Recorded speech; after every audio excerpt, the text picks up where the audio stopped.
자녀를 낳고 아이들이 말을 좀 할 줄 알고 또 아이들이 자기가 원하는 것을 선택할 줄 아는 나이가 되면 한두 번쯤은 꼭 묻게 되는 말이 있지요. 엄마가 더 좋아, 아빠가 더 좋아. 묻게 되는 것 같습니다. 짓궂은 질문이 아닐 수가 없지요. 당연히 엄마도 좋고 아빠도 좋지요. 근데 누가 더 좋냐를 왜 자꾸 따지는지. 본의 아니게 그렇게 편가르기를 하게 만드는 질문입니다. 이 본의 아니게 편가르게 하는 이 질문이 바로 고린도 교회 안에서 벌어지고 있었던 일이었습니다. 바울이 좋아? 아니면 아볼로가 좋아? 아니면 베드로가 좋냐? 이런 질문을 하고 있었던 거예요. 오늘은 이 고린도 교회 안에서 벌어지고 있었던, 우리는 쉽게 생각할 수 있지만 사실은 심각한 분쟁의 문제였어요. 이 분쟁의 문제를 통한 교회를 향한 하나님의 뜻과 그 마음을 함께 알아보는 시간이 되었으면 좋겠습니다. 지난주에는 고린도전서 편지 서두에 대해서 생각을 좀 해봤는데, 바울은 주 1세기경에 로마 혹은 헬라 세계에서 편지 쓰는 그 방법 그대로 편지에 고린도전서 이 편지의 서두를 썼습니다. 쓴 사람 발신인이 누구인지, 그리고 이 글을 읽는 받는 사람 수신인이 누구인지, 그리고 그 다음에 문안 인사를 하게 되었지요. 그래서 발신인으로는, 쓴 사람으로는 바울과 소스데네를 이야기했고, 이 글을 읽고 받는 사람으로는 고린도 교회 성도들을 말했고, 문안하는 말씀으로는 은혜와 평강이 너에게 있기를 바란다라는 말씀으로 시작을 했습니다. 일상적인 편지의 서두이기는 하지만, 그러나 우리가 늘 항상 생각해야 될 것은 그냥 허투루 쓰는 말씀은 하나도 없다라는 거예요. 그 안에는 깊이 있는 하나님의 메시지가 담겨져 있다라는 거죠. 그리고 계속해서 바울은 하나님께서 고린도 교회에 베풀어 주신 은혜에 대해서 감사하다라는 말씀을 전하고 있습니다. 고린도 교회는 문제가 많이 있었지만 그 많은 문제 가운데서 모든 은사와 지식을 풍족하게 하여 주셨음을, 그리고 그리스도의 증거를 통해서 경고케 하여 주셨음을, 그래서 주님 오심에 대한 소망을 품게 하여 주셨음을 감사하면서 편지를 사도 바울은 시작을 하고 있습니다. 이처럼 많은 감사의 제목들로 가득하였던 고린도 교회였지만 사실 마냥 감사만 할 수는 없었습니다. 고린도 교회가 직면한 문제들이 있었기 때문이지요. 그 중에서도 바울이 가장 먼저 다루고자 한 문제는 고린도 교회에서 일어났던 분쟁의 문제였습니다. 어찌 보면 지금 고린도 교회가 직면하고 있는 문제 중에서 가장 큰 문제라고 할 수가 있습니다. 그래서 바울은 이 분쟁에 관하여서 1장부터 해서 4장까지 상당히 긴 분량을 할애해가면서 이 부분에 대해서 설명을 하고 있습니다. 오늘 우리가 읽은 이 본문 10절부터 17절에 있는 말씀은 이 분쟁의 첫머리에 해당하는 그런 말씀입니다. 간단한 몇 구절이지만 우리는 여기에서 사도 바울이 고린도 교회 안에서 일어나고 있는 이 문제들을 대하는 태도, 그 자세를 좀 엿볼 수가 있습니다. 우선 사도 바울은 문제를 취급할 때 권면하는 말씀으로 시작을 하고 있습니다. 10절 말씀을 다시 한번 보시면, 형제들아 내가 우리 주 예수 그리스도의 이름으로 너희를 권하노니라고 말씀합니다. 여기 시작을 형제들아라는 말로 시작을 하죠. 이 형제들아라는 말, 사실 사랑하는 이에 대한 애칭입니다. 근데 사도 바울은 여기서 그저 사랑하는 사람에 대해서 형제들아라고 얘기하는 것이 아니라 또 다른 의미로 이 형제들아라는 단어를 사용하고 있습니다. 그것은 너와 나는, 너희들과 나는 같은 brother and sister, 즉 형제 자매라는 그런 말 의미로 이 단어를 사용하고 있습니다. 같다라는 말입니다. 같다라는 말. 바울은 고린도 교회를 개척하여 세운 장본인이죠. 그들을 1년 6개월이란 시간 동안에 공들여서 제자 양육한 그런 사람입니다. 얼마든지 그들을 가르쳐서, 그래서 성도들아 혹은 자녀들아라고 얼마든지 말을 할 수 있음에도 불구하고 그런 위치에 서 있었던 사람이 바로 사도 바울인데, 그렇게 부르지 않고 형제들아라고 부르고 있습니다. 사도의 권위를 가지고 지금 문제가 많이 일어나고 있는 고린도 교회 아닙니까? 그 문제 많은 성도들을 사도의 그 권위를 가지고 마치 찍어 누르듯 너희들이 뭘 알아? 너희들이 뭘 아는데 감히 함부로 이렇게 얘기하지 않고, 그들을 대하지 않고 형제들아라고 부르면서 나도 너희들과 똑같은 처지에 있는 그런 위치에 있는 사람임을 이야기하고 있습니다. 문제를 일으키고 있는 너희들처럼 나도 문제 많은 사람이야 라는 것을 깔고 지금 이 이야기를 하고 있는 것입니다. 더더군다나 지금부터 하고자 하는 이야기는 그들을 타일러서 설득하고자 하는 말이 아니라 그들에게 권면하는 말이지요. 사실 그렇다면 여러분, 더욱더 권위를 가지고서 이 이야기를 시작하는 것이 맞습니다. 그런데도 바울은 그들과 동등한 위치에서, 아니 조금 더 낮아진 자세로 이 이야기를 풀어나가고 있습니다. 왜 그랬던 것일까요? 지금부터 고린도 교회 성도들에게 하려는 권면은 사실 자기가 하고 싶은 이야기가 아니기 때문에 그래요. 자신의 권면이 아니라 교회의 머리가 되시는 예수 그리스도의 이름으로 하는 하나님의 마음, 하나님의 뜻, 그리고 하나님의 권면이기 때문에 그렇습니다. 고린도 교회 성도들만의 문제가 아니라 사도 바울 자신도 귀 기울여 들어야 될 권면이었다라는 것입니다. 간혹 교회 안에서 권면을 하게 될 때 상대방을 자기 자신보다 낮은 자리에 놓고 권면을 하는 것을 보게 됩니다.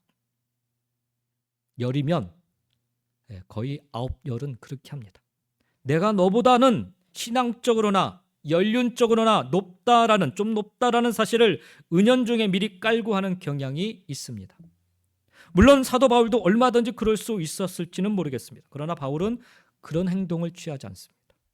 만약 바울이 그랬다라면 지금 이 고린도전서를 쓰고 있는 이 권면은 사도 바울 스스로의 권면이 되고 마는 거예요. 그러면 교회의 머리는 예수 그리스도가 아니라 누구예요? 결국 사도 바울 자신이 되어버리는 것입니다. 그래서 바울은 그들과 동등한 위치에 서서 이 권면을 하고 있는 것입니다. 자기도 이 권면을 겸손한 마음으로 받고자 하는 뜻에서. 그리고 이 권면의 대상이 너희들만이 아니고 나도 해당이 돼라는 것을 고백하고 있는 것입니다. 왜 오늘날 교회 안에서 벌어지는 권면들이 그 역할을 제대로 발휘하지 못하는 것일까 곰곰이 생각해 보면 항상 자신이 그 상대방보다 더 높다, 더 낫다라는 그런 신앙적 우월감, 영적인 자부심, 이런 것에 근거하고 있기 때문에 그렇습니다. 이런 태도로는, 이러한 자세로는 결코 교회 안에서, 아니 우리 믿음의 공동체들 안에서 혹은 우리 교회 가정 안에서 벌어지고 있는 온갖 문제들을 해결할 길이 없어요. 그 사실을 직시하고 있는 사도 바울은 그래서 내가 하는 권면이 아니라는 것을, 자기가 권하는 것이 아니고 우리 주 예수 그리스도의 이름으로 하나님께서 너희들에게 전하고 있는 권면이다라고 하는 것을 밝히고 있는 것입니다. 자, 그러면 바울이 고린도 교회에 이와 같은 권면을 하게 된 이유가 무엇인가? 11절 말씀해 보십시오. 내 형제들아, 글로에의 집편으로 너희에 대한 말이 내게 들리니 곧 너희 가운데 분쟁이 있다라는 것이다. 이것을 해석해 보면 바울이 편지를 에베소에서 지금 쓰고 있는 상황인데요. 글로에의 집 종들이 에베소로 방문을 했던 것 같습니다. 그런데 이 글로에의 집 종들이 무슨 일 관계로 에베소에 왔다가 바울에게 보고한 바에 의하면 그들 가운데, 고린도 교회 성도들 가운데 막 싸움이, 분쟁이 일어났다라는 소식을 듣게 된 거예요. 여기서 말하는 분쟁, 그저 단순히 의견이 달라서 말다툼 정도로 생긴 그런 분열이 아니라 싸움을 뜻하는 말입니다. 싸움을. 그래서 이 분열이라는 단어, 헬라어로 스키스마타라는 단어가 이 분열을 뜻하는 말인데요. 논쟁을 하다. 근데 그 단어를 사용하지 않고 여기서는 에리스라는 단어를 써요. 그러니까 무슨 의미냐면 투쟁하다, 다툼을 하다라는, 치고받다라는 그런 의미를 갖고 있는 단어가 에리스라는 단어예요. 그 단어를 여기에서 지금 쓰고 있어요. 그러니까 단순히 교회 안에서 말다툼이 일어나서 그냥 서로 삐지고 안 보고 이런 현상이 일어난 게 아니라 서로 막 치고받고 하는 막 감정이 막 격해져가지고 쳐다만 봐도 막 싸움을 막 일으킬 만한 그런 일들이 고린도 교회 안에 있었다라는 거예요. 그리고 이 싸움의 중심에는 다름 아닌 바울, 그리고 아볼로, 베드로 등과 같은 교회 지도자들이 놓여 있었습니다. 그들이 서로 싸움을 일으키는 주체라기보다는 그들을 따르고 추종하는 무리들에 의하여서 벌어진 일이었습니다. 이것에 대해서 바울이 설명하기를 12절 말씀에 보면 내가 이것을 말하거니와 너희가 각각 이르되 나는 바울에게, 나는 아볼로에게, 나는 게바에게, 나는 그리스도에게 속한 자라 한다는 것이니라고 언급을 하고 있습니다. 여기 속하였다라는 말, 영어 성경에는 follow라는 단어를 써서 번역을 하고 있습니다. 바울을 따르는 무리들이 있었다라는 거예요. 그리고 아볼로를 따르는 무리들, 그리고 게바를, 베드로를 따르는 무리들이 있었다라는 거예요. 한마디로 바울의 제자 혹은 아볼로의 제자, 베드로의 제자라는 말과 같습니다. 여기 마지막 그리스도에게 속한 자라는 말은 좋은 뜻으로 사용된 말이 결코 아닙니다. 나중에 이 부분을 조금 더 설명을 좀 드리겠습니다. 교회는 예수를 따르는 무리들이 모인 곳이어야 하는데 그 예수의 자리에 어엿하게 바울이 있고요, 아볼로가 있고 베드로가 놓여 있게 된 것입니다. 이것이 분쟁의 핵심 문제였습니다. 예수님이 있어야 될 자리에 누군가가 대신하여 있다라면 분명 나타나는 현상은 분쟁입니다. 갈등이고 아픔입니다. 사도 바울이 먼저 바울에게 속한 사람들은 어떤 사람들일까? 바울은 이 고린도 교회를 개척한 개척 목사 아닙니까? 그러니까 소위 이 바울파라고 하면 일종의 개척 멤버라고 할 수가 있어요. 우리 교회는 죄송스럽지만은 처음 개척을 했을 때 개척 멤버가 단 한 명도 안 계십니다. 물론 개척하고 나서 바로 얼마 안 있다가 조인하신 우리 분들이 우리 이용석 장로님 가정 이렇게 몇 분 계시는데 그 사실 엄밀히 따져서는 개척 멤버가 아니죠. 그래서 사실 이 개척 멤버로서의 그 프라우드 혹은 자부심 이렇게 큰 소리 치는 거 이런 것들이 우리 교회는 없어요. 아주 온순하신 분들만이 우리 교회 성도님들이십니다. 근데 어느 교회 가면은 이 처음부터 계셨던 분들, 교회를 개척할 때부터 처음부터 계셨던 분들이 내가 이 교회를 개척을 했을 때부터 있었는데라고 하면서 목소리를 크게 하시는 분들이 있어요. 바울이 고린도에서 선교를 하던 것을 보면 처음에는 유대인에게 전도하다가 그 다음에는 이방인들에게 전도를 하게 됐죠. 그러니까 여기 바울에게 속한 사람들은 이방인들이 주축이 된 무리들일 가능성이 많습니다. 그러니 율법의 중요성보다는 신앙의 자유를 주장하는 일종의 신앙의 자유파 사람들인 셈입니다. 또 바울에게 침례를 받거나 바울에게 전도를 받아서 믿게 된 사람들입니다. 그런 사람들이 하는 말이 우리는 바울파다라고 주장을 하는 거예요. 두 번째로 여기 아볼로에 속한 자들이 있지요. 사도행전 18장 27절 말씀에 보면 아볼로가 아가야로 건너가고자 하니 형제들이 저를 장려하여 제자들에게 편지하여 영접하라 하였더니 저가 감에 은혜로 말미암아 믿는 자들이 많은 유익을 주니라고 적고 있습니다. 바울이 고린도 교회를 세우고 떠난 후에 그 다음에 아볼로라는 사역자가 고린도에 왔습니다. 오늘날로 따지면 그래서 고린도 교회 제2대 담임 목사인 셈입니다. 바울의 뒤를 이어서 고린도에 와서 말씀을 전한 사람입니다. 이 사람은 알렉산드리아 출신이에요. 애굽 북쪽에 있는 알렉산드리아는 그 당시 헬라 철학으로 유명한 곳이었습니다. 그러니 사도 바울도 물론 헬라 철학적으로도 뛰어난 사람이었지만 이 아볼로라는 사람은 훨씬 더 뛰어난 사람이었던 거예요. 사도행전 18장 24절 말씀에 보면 알렉산드리아에서 난 아볼로라 하는 유대인이 에베소에 이르니 이 사람은 학문이 많고 성경에 능한 자라라고 그렇게 적고 있습니다. 아무나 이런 표현을 쓰고 있지 않아요. 그러니까 아주 그는 학자이면서도 성경적으로 아주 뛰어난 그런 사람 목회자였다라는 거죠. 어떤 이는 그런 얘기예요. 그는 웅병가였다라고 해요. 말을 아주 잘하는 사람이었던 거예요. 반면에 바울은 말을 잘 못한 것 같습니다. 고린도후서 10장 10절 말씀에 보면 그들의 말이 그의 편지들은 고린도 교회 성도들의 말이 그의 편지들은 다시 말하면 사도 바울의 편지들은 무게가 있고 힘이 있으나 그가 몸으로 대할 때는 직접 얼굴을 대해서 그의 말을 들을 때는 약하고 그의 말도 시원하지 않다 이렇게 적고 있습니다. 바울에 대해 사람들이 비판하는 내용이에요. 글은 잘 쓰는데 말은 좀 변변치 않다 이런 표현인 것입니다. 그것에 비해서 이 아볼로는 참 말을 잘하는 그런 웅병가였던 것입니다. 근데 바울이 에베소에서 편지를 쓸 때 아볼로가 바울 곁에 와 있었어요. 바울이 이 옆에 와 있는 아볼로에게 그래서 고린도로 좀 가라라고 부탁을 합니다. 근데 고린도전서 16장 12절에 보면 아볼로가 거절을 해요. 안 가겠다고. 지금은 갈 마음이 없다라는 그런 말을 전합니다. 무슨 말입니까? 고린도 교인들이 스스로 갈라져서 파당을 만들었지 사실 바울과 아볼로 이 둘 사이에는 아무런 문제가 없었던 거예요. 그래서 바울은 지금 아볼로를 사랑하기 때문에 고린도 교회로 보내고자 했던 것입니다. 아볼로가 가서 좀 잘 다독거리면 좋을 것 같다. 다만 아볼로는 지금 자신이 만약에 고린도 교회에 가면 오히려 이 분쟁을 다독거리는 게 아니라 아볼로를 따르는 그 무리들의 손을 들어주는 꼴이 되기 때문에 이 문제가 바울이 쓴 이 글로 말미암아 어느 정도 마무리가 된 후에 가고자 했던 것입니다. 사람들은 왜 아볼로를 이토록 따랐던 것일까? 어떤 학자들은 아볼로가 너무 훌륭해서, 아마도 아볼로가 그래서 히브리서를 썼다라고 주장하는 이들도 있어요. 근데 아볼로는 아주 철학에 능한 사람이고 아주 말을 잘하는 인기 있는 설교자였어요. 그래서 이곳 고린도에 있는 사람들은 아볼로의 설교와 가르침에 매료되지 않았나 싶습니다. 그 다음에는 게바에 속한 사람들이 있어요. 게바라는 말은 베드로의 아람어입니다. 베드로라는 이름의 아람어입니다. 베드로는 헬라어 이름이고 그 뜻은 반석이에요. 아람어로는 히브리어 방언인데 즉 사투리죠. 그래서 게바파는 다른 말로 얘기하면 베드로를 추종하는 무리들을 뜻합니다. 사실 여기서 베드로의 이름을 헬라식 이름이 아닌 아람어로 적고 있는 사실을 미뤄 보아서 이들은 이 게바파 사람들은 주로 아람어를 일상용어로 사용하던 예루살렘에서 베드로의 그 신앙적인 지도를 받았던 유대인 그리스도인들로 구성된 또 다른 그런 무리들로 여겨지고 있습니다.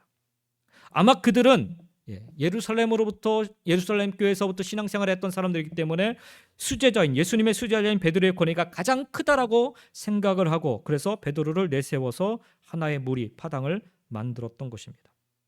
그 다음 그리스도에 속한 자들이 있어요.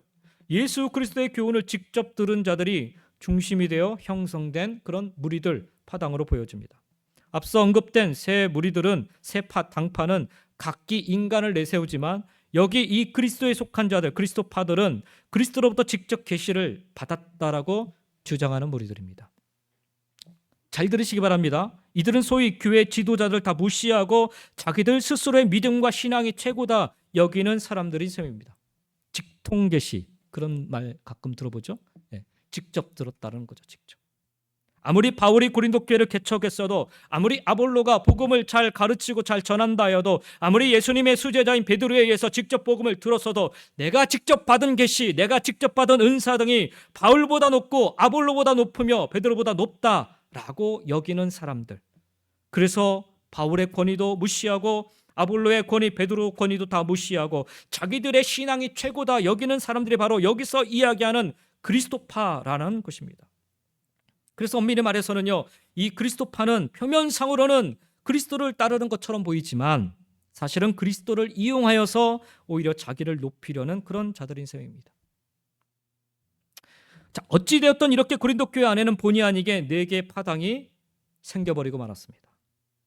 그들이 처음부터 이렇게 분열되었던 것은 아닐 것입니다. 아주 미묘한 부분에 시간이 조금씩 흐르면서 각기 다른 생각과 주장이 강하게 제기되면 이와 같이 다툼이 일어나게 되고 그러다 보면 결국엔 나중에는 옳고 그름을 드러내기보다는 자기 주장만 관철시키려 하여서 결국 이와 같은 분열에 휩싸이게 되고 마는 것입니다. 그러면 그들이 분열하게 된 구체적인 내용은 무엇이었을까? 사실 고린도 전서를 우리가 자세히 들여봐도 사실 그 분열의 정확한 내용을 우리가 사실 발견하기는 어렵습니다. 그런데 약간의 힌트가 있어요. 오늘 보면 13절 말씀에 보면 그리스도께서 어찌 나뉘었느냐라는 그런 말을 해요. 그리스도께서 어찌 나뉘었느냐라고 사도 바울이 책망을 하게 되는데 이 책망을 통해서 고린도 교회가 다투게 된 원인을 우리는 짐작할 수가 있습니다. 그들은 예수 그리스도에 관해서 누가 말한 것이 옳은지를 가지고 논쟁을 벌였던 것입니다. 사도들은 그리스도에 관해서 여러 측면을 소개하고 가르쳤는데 그런데 성도들은 각자가 배운 것을 가지고서 야 이게 진짜야 이게 맞아 라고 서로 자기가 들은 이야기가 맞다라고 그 우위를 정하려 했던 것입니다. 분명 바울을 비롯한 사도들은 예수님의 말씀을 가르치셨는데 그들은 정작 중요하게 여겨야 할 예수님의 말씀보다는 누가 그것을 가르쳤기에 그것에 더 관심을 기울이고 있었다라는 것입니다. 바울이 가르쳤느냐, 아볼로가 가르쳤느냐, 베드로가 가르쳤느냐. 사실 바울, 아볼로, 베드로는 아무것도 아닙니다. 중요한 것은 예수 그리스도이십니다. 근데 안타깝게도 그리스도 예수가 계셔야 될 자리에 아까도 말씀드렸지만 바울을, 아볼로를 그리고 베드로를 놓고 신앙생활을 하게 되니 서로 마음이 갈라지고 분열을 하게 된 것입니다. 그래서 결국 예수 그리스도를 놓쳐버리고 만 것이에요. 예수 그리스도를 잊어버리고 만 것입니다. 예수 그리스도의 관계를 무시하고 예수 그리스도의 십자가를 저버린 결과 그들은 그냥 분열에 휩싸이고 만 것입니다. 안타까운 일이죠. 정말 중요하게 생각해야 될 예수 그리스도를 바라보지 못하니까 사람을 자꾸 바라보기 시작하니까 이와 같은 분열의 현상들이 여기저기서 일어나게 된다는 거예요. 우리도 마찬가지입니다. 교회 생활하면서 가정을 이끌고 나가면서 마찬가지예요. 주인이 누구인가, 참된 주인이 누구인가를 우리는 분명히 기억하며 살아야 됩니다. 가정도 그렇고 교회도 그렇고 머리는 예수 그리스도이십니다. 하나님이 창조하신 공동체, 가장 처음에 공동체는 바로 그와 같은 원리로 창조되었어요. 그래서 우리는 주인이 누군지를 분명히 알고 신앙생활해야 돼요. 근데 그 주인의 자리를 자꾸 사람으로 놓아버리니까 이와 같은 일들이 일어나는 거예요. 이 교회 주인은 담임 목사가 아닙니다. 이 교회 주인은 개척 멤버의 그 지도자가 아닙니다. 이 교회 주인은 오직 예수 그리스도이십니다. 그래서 그분을 바라볼 때 우리는 이 분쟁의 문제를 마치 파도 타고 넘어가듯 넘어갈 수 있는 거예요. 근데 예수를 바라보지 못하고 자꾸 사람을 보면 싱크, 가라앉고 되는 거예요. 분열하게 되고. 자, 사도 바울은 이 고린도 교회 이 분열의 문제에 대해서 듣고 나서 그냥 잠잠히 넘어간 게 아니라 해결책으로 제시를 합니다. 10절 말씀을 다시 한번 보시기 바랍니다. 한번 우리 같이 한번 읽겠습니다. 10절의 말씀입니다. 형제들아, 내가 우리 주 예수 그리스도의 이름으로 너희를 권하노니 모두가 같은 말을 하고 너희 가운데 분쟁이 없이 같은 마음과 같은 뜻으로 온전히 합하라 라고 말씀합니다. 바울이 제시한 해결책은 바로 이것입니다. 같은 말, 같은 마음, 그리고 같은 뜻으로 온전히 합하라, 즉 하나가 되라라는 것입니다. 하나가 되기 위해서 세 가지가 같아야 됩니다. 말, 그리고 마음, 그리고 뜻입니다. 우리가 가끔 요즘 한국에서도 정치가 한참 시끄러운데 원팀 혹은 원보이스라는 구호를 들어보신 적이 있으실 것입니다. 저희 총회 안에도 원팀이라는 그런 모임이 있는데 저는 개인적으로 좀 싫어하는 모임이기도 합니다. 근데 하여튼 원팀이 있어요. 이렇게. 근데 정치판에서 이런 말 많이 해요. 간혹 교회에서 이 말씀을 강조해서 한 목소리를 내야 한다라고 하면서 의견의 일치를 주장하기도 합니다. 심지어 어떤 교회는 같은 말, 같은 마음, 같은 뜻을 이야기하면서 그것은 담임 목사의 말이었고 그것은 담임 목사의 마음이어야 되고 그것은 담임 목사의 뜻이라 이렇게 이야기하는 교회도 저는 보았습니다. 여기서 이야기하는 같은 말, 같은 마음, 같은 뜻, 그런 의미일까요? 어떤 의견에 대해서 공동체가 한 목소리를 내야 한다고 일치된 의견으로 행동해야 한다라고 하는 그런 의미를 뜻하는 것일까요? 결코 그렇지 않습니다. 여기서 이야기하는 같은이라는 것은 하나된 의견을 뜻하지 않습니다. 우리는 결코 하나된 의견을 가질 수 없습니다. 부부간에도 의견이 다르지 않습니까? 오늘 아침에 제가 제 아내랑 같이 차를 타고 교회에 오는데 뭔 얘기를 하는데 틀려요. 의견이 틀립니다. 근데 제가 이제 주일날 예배를 오는 거니까 그냥 꼭 제가 마음에 담고 왔습니다. 이렇게 논쟁을 하거나 싸우려면 그런 이슈는 아니었는데 여기서 제가 당신은 그게 좀 그 말은 안 맞는 것 같아라고 한마디 하면 이게 또 울그락불그락 될 수 있을 것 같으니까 제가 그냥 암소리 않고 고개만 그냥 끄덕끄덕거리고 왔습니다. 부부간에도 여러분 의견이 달라요. 자녀를 바라보는 생각도 다르고 이 문제를 이슈를 바라보는 것도 다르고 같이 밥을 먹으면서도 다릅니다. 일단 두 사람 이상이 모이면 의견은 다르게 되어 있습니다. 교회라고 다르지 않습니다. 교회라고 모든 의견에 일치된 목소리를 내야 한다는 법은 없습니다. 그런 주장을 펴시는 분들 엄밀히 따져서 하나님의 말씀을 잘못 알고 계신 것이고요. 이 말씀을 잘못 인용하고 있는 것입니다. 우선 순서부터 잘 이해를 하셔야 돼요. 말이 먼저가 아니라 뜻이 먼저입니다. 그렇죠? 오늘 말씀해 보니까 같은 뜻을 품으면 같은 마음을 갖게 될 것이고 같은 마음을 가지게 되면 같은 말을 하게 될 것임을 사도 바울은 이야기합니다. 그리고 같은 뜻을 품는다면 그 뜻은 바로 우리 주님의 말씀이어야 합니다. 그래서 사도 바울은 이 분쟁의 해결책을 이야기하면서 가장 먼저 언급하고 있는 것이 주 예수 그리스도의 이름을 언급하고 있는 것입니다. 주 예수 그리스도의 이름이 뜻하는 바가 무엇인가?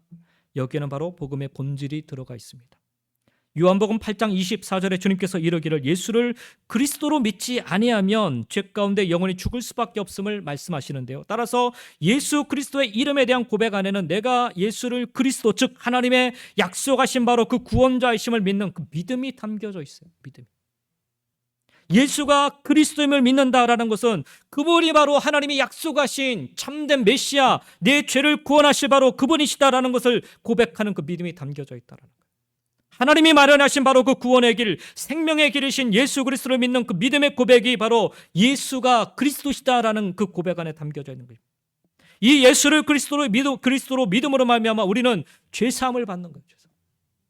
하나님의 약속을 믿고 우리는 죄 사함을 받는 것입니다. 그리고 나서 우리는 예수를 나의 주로 고백하게 됩니다. 하나님의 약속의 말씀을 믿고 예수를 그리스도로 믿어야 성령으로 말미암아 예수를 주로 고백할 수 있게 되며 그리하여 구원을 받게 되는 것입니다.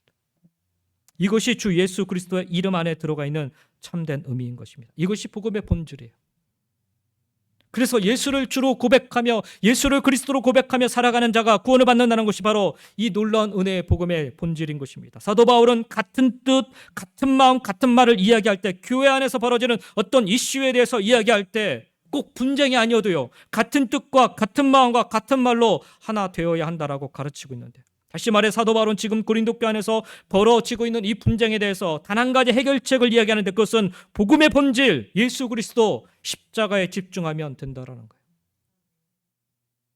주님의 뜻을 알면 주님의 마음을 품게 되고 주님의 마음을 가지게 되면 주님이 원하시는 한 가지 말 외에는 하지 않게 된다라는 것입니다. 그것이 곧 복음이죠. 결국 고린도 교회 분쟁의 문제에 대해서 바울은 복음으로 하나가 될 것을 말씀하고 있는 것입니다. 분쟁을 다루지 않아요. 복음을 다루고 있습니다. 우리가 같은 뜻을 품어야 될 것은 딱 한 가지입니다. 복음입니다. 우리가 같은 마음을 품어야 될 것은 딱 한 가지입니다. 복음입니다. 우리가 같은 말을 해야 되는 것은 딱 한 가지입니다. 복음입니다. 자꾸 딴 것을 하니까 갈등이 일어나고 분열이 일어나는 것입니다. 재밌는 사실은 여기 온전히 합하라, 이 단어, 헬라어를 보면은 이 단어가 그물을 수선하다라는 뜻이 담겨져 있는 단어예요. 카테스티스메노이라는 단어인데, 베드로를 부를 때, 아니 제자들을 부를 때 우리 주님께서 너희로 하여금 사람을 낚는 어부가 되게 하리라 그렇게 말씀하시잖아요. 그리고 주님의 제자는, 그리고 그 제자들이 모인 공동체는 그래서 복음의 그물로 영혼들을 낚는 곳이었습니다. 근데 그 그물이 엉뚱한 일로 지금 찢어지고 말았다라는 거죠. 그래서 바울은 바로 온전히 합하라, 특별히 이 단어를 일부러 사용하고 있는 거예요. 교회가 뭘 해야 되는데, 뭘 해야 되는 게 교회야? 라고 물으면서, 아니 영혼을 건져야 되는 그물과 같은 그런 교회여야 되는데 왜 찢어져 있느냐? 왜 갈라져 있느냐 얘기하는 것입니다. 그래서 온전히 합하라, 찢어진 그물을 수선하여 이제 다시 복음을 위해 하나 되어 힘쓰라 권면하고 있는 것입니다. 그거 외에는 딴 게 없다라는 거예요. 분쟁의 문제를 언급하지 않고 진짜 중요한 일이 무엇인지를 다시금 깨닫도록 분명히 밝혀 설명하고 있는 것입니다. 사랑하는 성도 여러분, 바울이 이 분쟁의 문제에 접근하는 방법을 잘 들여다보시기 바랍니다. 바울은 바울을 추종하는 무리들과 아볼로를 추종하는 무리들, 그리고 베드로를 따르는 무리들이 교회 안에서 나누어져 있다라는 사실, 그것을 부정하지 않습니다. 그것을 부정하지 않아요. 고린도전서 3장 6절 말씀에 보면 바울이 이렇게까지 이야기해요. 나는 심었고 아볼로는 물을 주었으되 오직 하나님께서 자라나게 하셨느니라 얘기합니다. 각자 나눠져 있는 역할들이 있다라는 거예요. 갈라질 수 있다라는 거예요. 사도 바울은 그래서 그 갈라진 사실을 부정하지 않습니다. 고린도 교회 안에는 바울의 색깔이 없으면 안 돼 이렇게 말하지 않습니다. 이 교회는 내가 세웠으니 이 이후에 아볼로가 왔다고 해서 아볼로의 색깔로 바뀌면 안 돼 이렇게 말하지도 않습니다.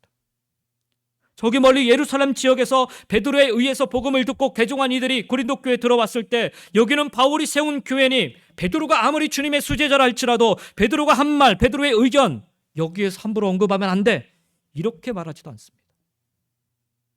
다양한 의견들이 있을 수 있음을 인정하고 밝힙니다. 근데 교회 안에서 조용해, 딴소리 하지 마 이렇게 만약에 강압적으로 한다면 우리는 성경을 거스르는 일들이 되는 거예요. 근데 그럼에도 불구하고 사도 바울이 뭘 얘기하냐면 같은 뜻, 같은 마음, 같은 말을 해야 한다라고 주장을 합니다. 그리고 바울의 의견을 중심으로 한 그 같음, 이게 아니에요. 아볼로의 의견을 중심으로 한 같음이 아니라, 아니 베드로를 중심으로 한 같음이 아니라 오직 주 예수 그리스도를 중심으로 한 복음이 중심이 된 같은 뜻, 같은 마음, 같은 말이어야 한다는 것입니다. 그래서 가장 먼저 우리가 관심을 기울이고 가져야 할 태도는 주님의 뜻이 무엇인지를 분명히 해야 하는 것입니다. 바로 이와 같은 이유 때문에 바울은 지금 이 분쟁의 문제를 다루는 데 있어서 그 분쟁의 이슈를 먼저 말하지 않고 여기 10절 말씀, 형제들아 내가 우리 주 예수 그리스도의 이름으로 너희를 권하노니 모두가 같은 말을 하고 너희 가운데 분쟁이 없이 같은 마음과 같은 뜻으로 온전히 합하라 라는 말씀을 앞서 먼저 가장하고 있는 것입니다. 그렇습니다. 고린도 교회 분쟁의 문제를 해결하는 가장 첫 번째 길은 복음, 즉 주 예수 그리스도에 집중하는 것입니다. 여기 분쟁을 지금 다루고 있지만 사실 교회 안에 혹은 가정 안에 우리가 살아가는 공동체 안에서 일어나는 가장 큰 문제들, 여러 가지 많은 문제들, 그 문제들을 해결하는 길은 복음밖에 없습니다. 복음에 집중하는 것입니다. 예수 그리스도께 집중하는 것밖에 없습니다. 두 번째로 사도 바울은 침례받은 의미대로 살라라는 거예요. 아마도 누가 누구에게 세례를 받았다라는 문제로 여기 파벌이 문제로도 이 파벌이 생긴 것 같습니다. 간혹 우리 교회 오신 분들은 제가 따로 묻지는 않지만은 당신은 침례 혹은 세례를 받으셨습니까? 그러면 그렇게 대답하시는 분들이 있으세요. 한국의 아주 크고 유명한 교회 혹은 유명한 목사님께 침례를 받으셨고 혹은 세례를 받으셨으면 한결같이 어느 교회 어느 목사님께로부터 침례 혹은 세례 받았습니다라고 대답을 하시는 것을 보게 됩니다.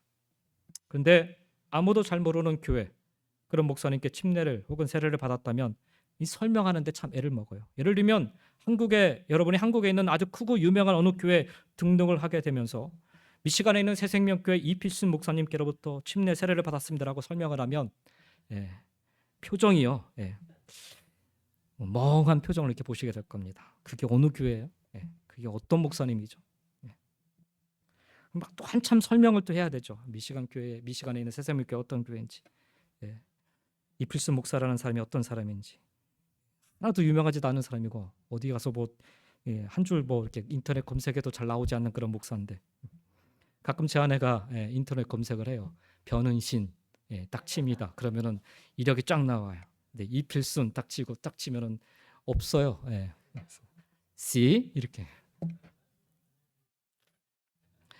가끔 저를 이렇게 놀리느라고 이제 그런 얘기를 하는데, 그러니까 여러분 어디 가서 이필순 목사에 대해서 물어보면은 목사님들이 난감해요. 우리 침례교회 혹시 딴 데 가셔서 이필순 목사님에 대해서 아세요라고 물어보면은 여러분 대부분 거의 100이면 100 다 모릅니다라고 대답합니다. 설명할 필요가 없습니다.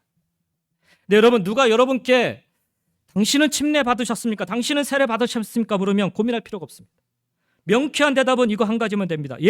저는 성부와 성자와 성령의 이름으로 언제 어디서 침례를 받았습니다. 이거면 끝납니다. 누구 목사님의 이름이 중요한 게 아니고 어느 교회가 이름이 중요한 게 아니라 성부와 성자와 성령의 이름이 중요한 것입니다. 사도 바울이 고린도 교회 안에서 벌어진 이 분쟁으로 인해서 답답한 마음에 이런 이야기를 하고 있는 거예요. 바울이 너희를 위하여 십자가에 못 박혀 죽었느냐? 바울의 이름으로 너희가 침례를 받았느냐? 심지어는 그리스도께서 나를 보내심은 침례를 베풀게 하려 하심이 아니라고까지 얘기를 해요. 침례를 주라는 주님의 말씀을 부정하는 것이 아니라 침례를 주라는 그 의미를 강조하고자 하고 있는 이야기인 것입니다. 여러분 침례가 무엇인지요? 사도 바울이 이 침례에 대해서 세례에 대해서 아주 명확하게 설명한 성경 구절이 있는데 바로 로마서 6장 3절부터 5절의 말씀입니다. 제가 봉독해 드리겠는데 한번 귀로 한번 들어보시기 바랍니다. 무릇 그리스도 예수와 합하여 침례를 받은 우리는 그의 죽으심과 합하여 침례를 받은 줄을 알지 못하느냐? 그러므로 우리가 그의 죽으심과 합하여 침례를 받음으로 그와 함께 장사되었나니 이는 아버지의 영광으로 말미암아 그리스도를 죽은 자 가운데서 살리심과 같이 우리로 또한 새 생명 가운데서 행하게 하려 함이라. 만일 우리가 그의 죽으심과 같은 모양으로 연합한 자가 되었으면 또한 그의 부활과 같은 모양으로 연합한 자도 되리라 말씀합니다. 침례는 바로 한마디로 예수 그리스도와의 연합, 하나됨을 뜻합니다. 오늘 사도 바울이 고린도 교회에게 이야기하고 있는 같은 뜻, 같은 마음, 같은 말로 온전히 합하라는 말이 바로 여기에 연관되어 있는 그런 말씀인 것입니다. 나의 죄를 위해 십자가에 달려 죽으시고 부활하신 예수 그리스도를 믿는 그 신앙의 고백을 공개적으로 많은 사람들 앞에 간증하는 것이 침례 의식임과 동시에 지금껏 내 삶에 있어서 스스로 내가 주인되어 살았던 내가 이제 예수와 함께 죽고 이제 내가 예수가 내 삶의 주인되어 예수의 가르침을 따라 예수님의 인도하심을 따라 살겠다라는 예수 그리스도에 대한 주권에 대한 고백과 결단이 바로 침례 의식입니다. 근데 고린도 교회 성도들은요, 침례를 받았다고 하면서 누구에 의해 침례를 받았는가에 대한 불필요한 논쟁에 휘말려 있는 모습을 보이고 있습니다. 아니, 고린도 교회 안에서 나타나고 있는 많은 문제들을 보면 예수와 함께 죽었다라고 하면서 여전히 자기의 뜻과 자기의 마음과 자기의 말이 살아 있음을 보게 됩니다. 예수와 함께 살았다라고 하면서 여전히 내가 하고 싶은 말을 하고 여전히 내가 하고 싶은 행동만을 하고 있는 모습을 보게 됩니다. 침례를 받았으면, 진짜 예수 그리스도를 믿고 침례를 받았으면 침례 받은 자의 진정한 삶을 살아야 한다라고 바울은 권면하고 있는 것입니다. 그러면 이 문제는 사실 아무것도 아니라는 거예요. 사도 바울은 침례 받은 자로 우리가 살아야 될 진정한 삶은 그래서 바로 복음을 증거하는 삶이어야 한다라고 오늘 본문 17절에서 설명을 하고 있는 것입니다. 그리고 침례 받은 자로서의 진정한 삶을 사는 길이 바로 분쟁의 문제를 해결하는 길임을 밝히고 있는 것입니다. 생각해 보십시오. 저도 예수와 연합된 삶을 살고 여러분도 예수와 연합된 삶을 산다라면 여기 계신 분들 거의 대부분 침례받고 세례받지 않았습니까? 침례받고 세례받았으면 우리 다 그렇게 고백하고 사는 거예요. 저도 예수와 연합된 삶을 살고 여러분도 예수와 연합된 삶을 산다면 우리가 예수를 믿고 침례받은 대로 그 의미대로 삶 속에서 살아간다면 과연 분열이 있을 수 있을까요? 저도 예수님을 따라가고 여러분도 예수님을 따라가는데 서로 다른 길을 걸어갈 수 있을까요? 물론 저와 여러분은 서로 다른 삶의 배경 속에 살아왔지요. 그러나 우리는 죄인된 과거의 삶을 계속해서 추앙하며 그 길을 따라 살아가는 자들이 이제는 더 이상 아니지 않습니까? 그게 내가 예수를 믿고 침례받고 세례받은 그런 삶의 고백이지 않습니까? 이제는 그동안의 내 삶의 모습에서 돌이켜서 예수를 닮고 예수를 따르며 예수의 말씀에 순종해 사는 예수와 연합된 삶을 살겠다는 믿음의 고백과 결단이 바로 침례받은 자의 모습 아니겠는지요? 그러면 제대로 침례 혹은 세례받은 자로서의 삶을 살아간다면 당연히 하나의 뜻, 하나의 마음, 하나의 말만 드러나고 나타나야 되는 것이 맞지요. 그것은 바로 예수 그리스도의 뜻, 예수 그리스도의 마음, 예수 그리스도의 가르침인 것입니다. 그래서 바울은 지금 고린도 교회에 발생한 이 분쟁의 문제를 해결하는 길로 복음, 즉 주 예수 그리스도에게 집중하라는 것이고 또한 구원받은 자로서 침례받은 그 의미대로 제대로 살라라는 것입니다. 오늘 저와 여러분의 삶을 돌아보시면서 우리가 살아가면서 분쟁에 나도 모르게 휩싸일 때가 있어요. 갈등에 휩싸일 때가 있습니다. 그럴 때 여러분 이 말씀을 기억하시기 바랍니다. 내가 지금 무엇에 집중하고 있는가? 무엇을 지금 바라보고 있는가? 진짜 내가 예수님을 따라가는 게 맞는가? 저 사람이 예수를 따라가느냐 안 따라가느냐 그거 판단하지 마시고 내가 따라가면 되는 거예요. 내가 바르게 서 있으면 되는 겁니다. 그러면 이 분쟁의 문제 파도처럼 넘어가는 그런 은혜가 있는 거예요. 사도 바울은 오늘 말씀해 보니까 분쟁의 문제 이 해결만을 위해서 이 말씀을 전하고 있지는 않습니다. 단지 분쟁을 해결하라는 것이 바울이 원하는 게 아니에요. 사실 바울은 이 고린도 교회가 이 문제를 넘어서기를 원하고 있습니다. 분쟁이라는 문제만을 해결하려는 데 초점을 맞추다 보면요. 이 분쟁이라는 문제가 해결되고 나면 문제가 아주 다 사라져버린 것이 아니라 또 다른 문제를 직면하게 됩니다. 사도 바울은 그래서 이 같은 사실을 너무나도 절실히 느끼고 있었기에 오늘 보면 17절에서 분쟁을 말하지 않고 오직 복음과 십자가만을 그래서 설명하는 거예요. 그 어떤 일이어도 복음과 십자가만이 해결한다는 거죠. 그리스도께서 나를 보내심은 침례를 베풀게 하려 하심이 아니요 오직 복음을 전하게 하려 하심이로다. 말의 지혜로 하지 아니함은 그리스도의 십자가가 헛되지 않게 하려 함이니라 말씀합니다. 복음과 십자가를 통해 바울은 고린도 교회가 직면하고 있는 이 분쟁의 문제를 해결할 뿐만 아니라 이 문제를 아예 넘어서기를 간절히 소망하고 있었던 것입니다. 사랑하는 성도 여러분, 교회는요 이 문제에 함몰되어 문제만을 해결하는 곳이 되어서는 안 됩니다. 다른 말로 말하면 여러분의 신앙은 어떤 문제에 함몰되어 그 문제만을 해결하고자 교회에 나와서는 안 되는 것입니다. 교회도 그렇고 여러분의 신앙도 그렇습니다. 직면한 문제가 중요한 것이 아니라 오직 복음, 오직 예수 그리스도, 오직 십자가가 중요합니다. 예수님 따라간다 하면 낮아질 수밖에 없잖아요. 헌신할 수밖에 없잖아요. 십자가 질 수밖에 없잖아요. 안 지니까 문제죠. 안 따르니까 문제인 거예요. 그래서 여러분, 문제만을 바라보면요, 그냥 그 문제만 끝나기를 그냥 그렇게 목이 빠지게 기다리래. 그런 신앙을 여러분 뭐라고 부르는지 아세요? 꼴딱꼴딱 신앙이라고 그래요. 꼴딱꼴딱 신앙.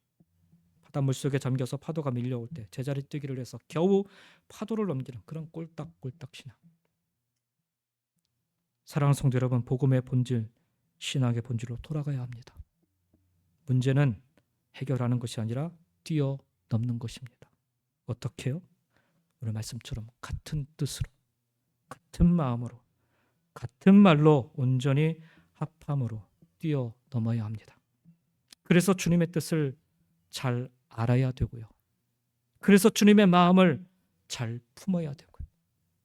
그리고 주님의 말씀 따라 순종하며 살아야 됩니다. 그래야 온전히 합할 수 있습니다. 그래야 문제를 해결할 뿐만 아니라 문제를 뛰어넘어 하나님의 영광만을 위해 살아갈 수 있는 것입니다. 사랑하는 성도 여러분, 오늘 우리도 복음으로 주 예수 그리스도의 이름으로 같은 뜻, 같은 마음, 같은 말로 온전히 합하여 우리가 직면한 여러 가지 많은 문제들을 이기고 넘어서는 여러분 모두가 다 되시기를 예수님의 이름으로 간절히 축원드립니다. 이것이 바로 진짜 고린도 교회를 향한 하나님의 마음이에요. 이것이 오늘 우리가 들어야 할 하나님의 권면인 것입니다. 들으시기 바랍니다. 그리고 돌이켜 회개하며 믿음으로 순종하시기 바랍니다. 그리하면 회복의 역사가, 또 치유의 역사가, 그리고 다시금 일어나는 역사가 여러분의 삶에서부터, 여러분의 가정 안에서, 그리고 우리 믿음의 공동체 가운데 충만히 임하게 될 줄 믿습니다. 그 은혜로 분쟁과 갈등, 아픔들을 이기고 승리하는 저와 여러분 모두가 다 되시기를 예수님의 이름으로 간절히 축원드립니다. 기도하겠습니다. 하나님, 참 감사를 드립니다. 우리가 이 땅을 살아가면서 참 의도치 않았는데 여러 가지 갈등과 분쟁 속에 휩싸일 때가 많습니다. 말씀을 지키며 신앙을 지키며 살기를 원했는데 하나님 뜻하지 않게 가정 안에서든 우리 공동체 안에서든 하나님 그렇게 불편한 일들이 일어날 때가 많습니다. 무엇이 옳고 그른지를 우리가 따지기 이전에 나는 과연 정말 예수님을 바라보고 있는지, 나는 과연 정말 예수님의 마음을 품고 있는지 하나님 돌아볼 수 있기를 원합니다. 내가 혹시라도 예수님을 놓치고 하나님의 복음을 붙잡고 있지 않다면 그것은 다른 어떤 상황에서 벌어지는 분쟁, 갈등의 문제가 아니라 나로부터 시작되는 것임을 알게 하여 주시고, 하나님 온전하게 깨달아 회개하며 바르고 온전한 마음으로 하나 되는 그런 일들을 이루게 하여 주시옵소서. 고린도 교회가 회복될 수 있었던 길은 예수를 붙잡는 것밖에 없었습니다. 고린도 교회가 다시금 치유될 수 있었던 길은 예수님을 붙잡는 것밖에 없었습니다. 하나님, 오늘 우리의 삶 속에 예수님을 붙잡고 예수님을 따르며 예수님의 말씀만을 나누고 전하는 그런 아름다운 삶의 모습을 살게 도와주시옵소서. 그래서 문제를 겨우겨우 넘어서는 자 되지 말게 하여 주시고 넉넉히 이기며 승리하는 그런 복된 성도님들 될 수 있도록 축복해 주시옵소서. 감사드리며 예수님의 이름으로 기도합니다.